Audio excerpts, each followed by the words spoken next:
अभिवंदन दोस्तों। जो एक को छोड़कर जाएगा दूसरे से वह बच नहीं पाएगा, क्योंकि विपरीत का नियम इस संसार का सबसे महान नियम है। एक बोलने से ही दूसरा प्रकट हो जाता है, एक बोलने से ही दूसरा प्रकट हो जाता है।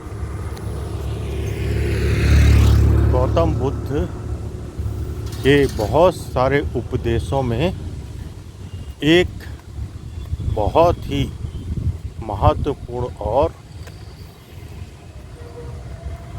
चकित कर देने वाला देशना बोलते हैं उसको, देशना है मध्यम मार्ग निकाय। मध्य में स्थित हो जाओ। यदि एक को पकड़ा तो दूसरा पीछा करेगा, क्योंकि यह संसार दो में ही मिलकर बना है। यदि हम थोड़ी दृष्टि डालें तो हम चारों तरफ दो को पकड़ेंगे। रात है तो दिन है, सूरज है तो चांद है, मित्रता है तो शत्रुता प्रकट होगी ही होगी।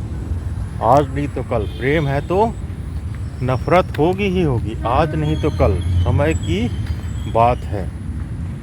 तो यह जीवन जो है विपरीत के नियम से चलता है। जीवन है तो मृत्यु है, जवानी है तो बुढ़ापा है। हर चीज़ में हम जो है दो को ही देखेंगे। इसीलिए हिमालय कोई भाग गया संसार से कि परमात्मा वहाँ मिलेगा, संसार को छोड़कर हिमालय भाग गया तो दूसरा उसका पीछा करेगा।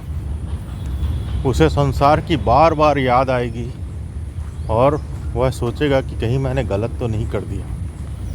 संसार ही अच्छा था। कुछ समय बाद उसको यह महसूस होने लगेगा कि हिमालय में आकर मैं गलती तो नहीं कर दिया, तो दूसरा उसका पीछा करेगा ही करेगा।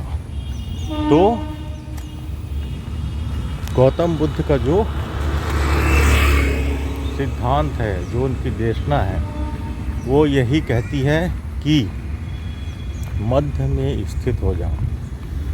ना संसार को पकड़ो, ना परमात्मा को संसार के लिए छोड़ो। संसार को छोड़ना नहीं है और परमात्मा को पकड़ना नहीं है। परमात्मा को पकड़ना है तो संसार को छोड़ना नहीं है।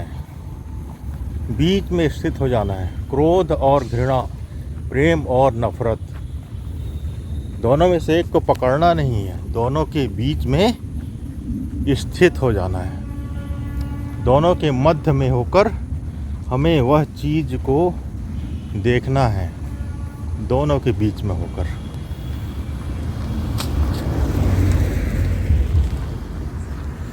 तो जीवन बहुत विराट है मित्रों, और इस नियम से यदि हम देखें परमात्मा को तो हमें विपरीत में भी हम जाग जाएंगे, समझ आ जाएगी।